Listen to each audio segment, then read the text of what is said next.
Winter weather tonight causing big problems on both coasts, including rescues in California from flash flooding. Tonight, winter weather is creating serious problems on both coasts, with dramatic rescues underway in California after flash flooding swallowed roads and neighborhoods. At the same time, the world is watching a devastating direct hit in the Caribbean, where Hurricane Melissa slammed into Jamaica as a catastrophic Category 5 storm. Violent superstorms are also tearing through Texas and Kansas, shredding crops with massive hail and striking at the very heart of America's food supply. On the surface, it looks like a series of separate disasters. But when you slow down and look at the timing, the silence between events, and the way they keep escalating, it starts to feel like something more connected is unfolding. While storms rage above ground, strange things are happening quietly below. After heavy rains in several regions, people are discovering large stones standing upright, balanced in ways that seem to defy gravity, as if the land itself shifted and then froze in place. Elsewhere, a calm lake suddenly begins to glow at night, light rising gently from the water without sound, without warning, without any clear source.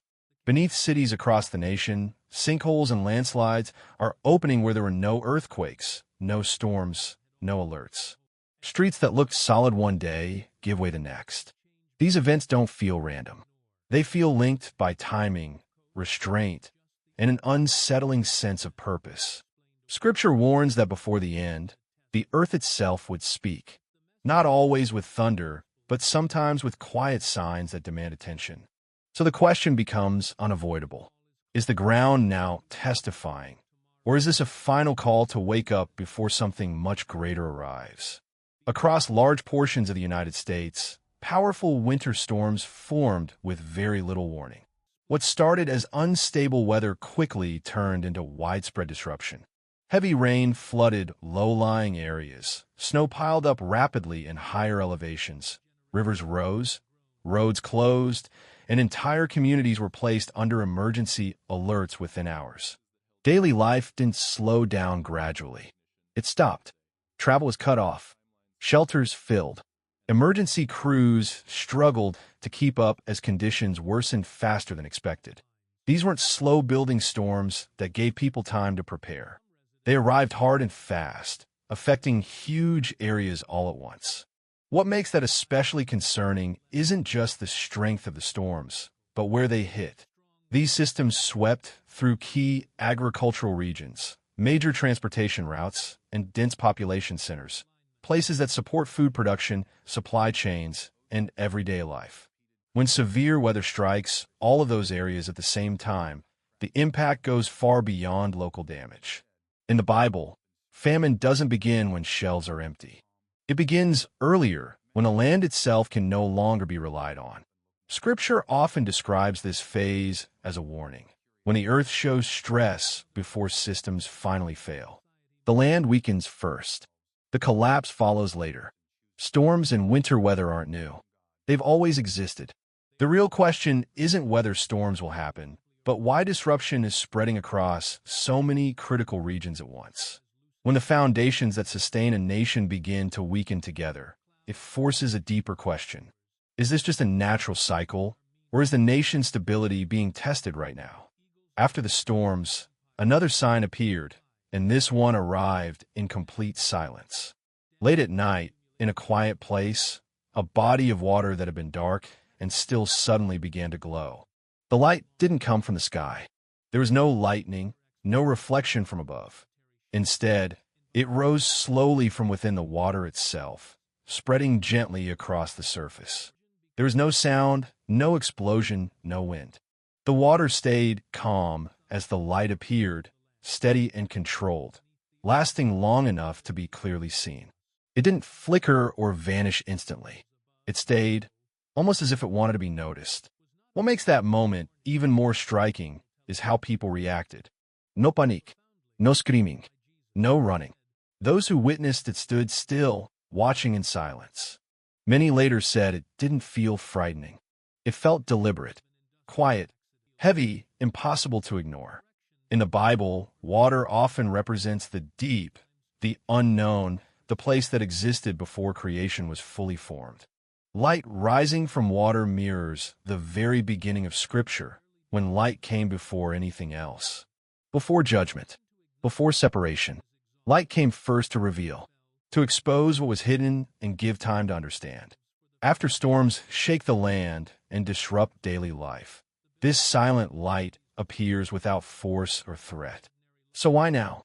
Is it a warning meant to awaken attention, or an invitation to recognize what's coming while there's still time to see clearly?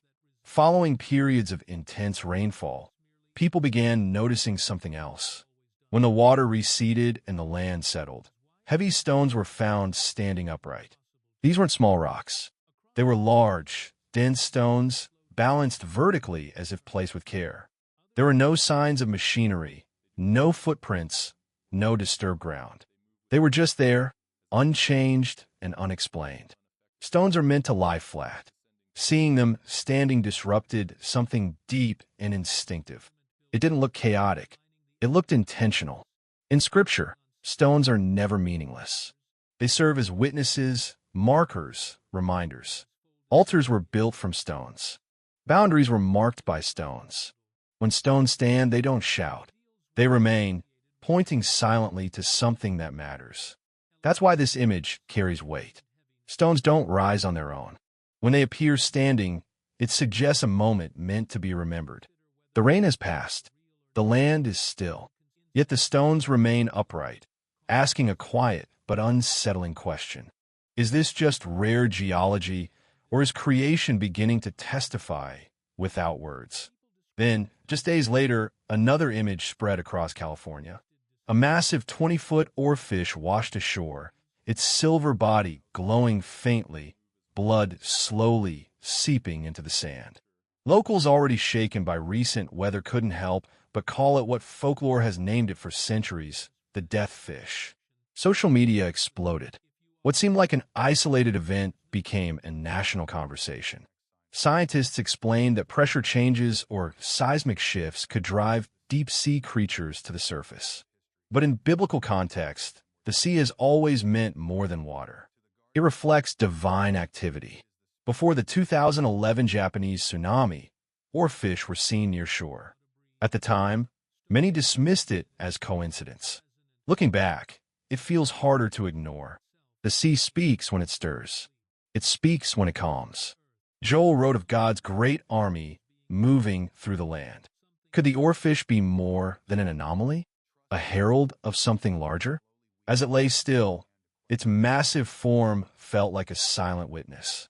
The deep had spoken, and after the sea, the sky answered. On a peaceful morning in Bonner Springs, Kansas, under a perfect blue sky, people noticed something impossible. A giant ring of black smoke, spinning in place, suspended in the air. For 10 long minutes, it held its shape, drifting slowly, untouched by wind. Phones came out. Live streams flooded social media. Drivers stopped. Dogs barked. Birds scattered. The National Weather Service suggested smoke from an electrical explosion, but there were no fires, no power failures, no lightning strikes nearby. Witnesses said the air felt charged. Cold wind swept across fields. Some described it as if something passed over them. Believers recalled Ezekiel's vision of a storm cloud filled with fire and light. When the ring finally dissipated, it left behind a soft, golden halo before fading completely. People stood in stunned silence, convinced they'd seen something meant to mark a moment. Meanwhile, sinkholes and landslides continued appearing across the country, often without warning. Roads collapsed, homes cracked and tilted. Entire neighborhoods were evacuated quietly. Experts explained erosion and weakened soil, but that didn't answer why so many failures were happening now, in so many places at the same time. Scripture often describes collapse as something that begins long before it's visible. Damage builds quietly beneath the surface until one day it can't be hidden anymore. If the ground beneath our feet can fail without making a sound, it raises another question. What other foundations might also be weakening silently? As the land reveals hidden stones and the sea sends signs from the deep, something else has become impossible to ignore. Division. Families are fractured. Communities are tense. Truth itself feels disputed. Compassion grows colder. The Bible warned that before the end, love would grow cold. Not all at once, but slowly, quietly. A house divided doesn't fall because of outside attack, but because its foundation no longer holds. Scripture makes something clear. Warnings are not given to inspire panic. They're given to invite preparation. Noah wasn't told to spread fear. He was told to prepare. Jesus didn't tell his followers to panic at signs. He told them to stay watchful, grounded, faithful. Preparation isn't frantic. It's quiet, intentional, inward. It's about restoring what's broken, choosing humility, practicing compassion, and staying rooted in truth. Signs are not meant to terrify. They're meant to guide. Not fear, but readiness. Not panic, but awareness. The land has spoken. The sea has stirred. The sky has marked its sign. Now the question turns inward. Will we listen, prepare, and choose wisdom while there's still time, or will we wait for something louder, something irreversible, before we pay attention?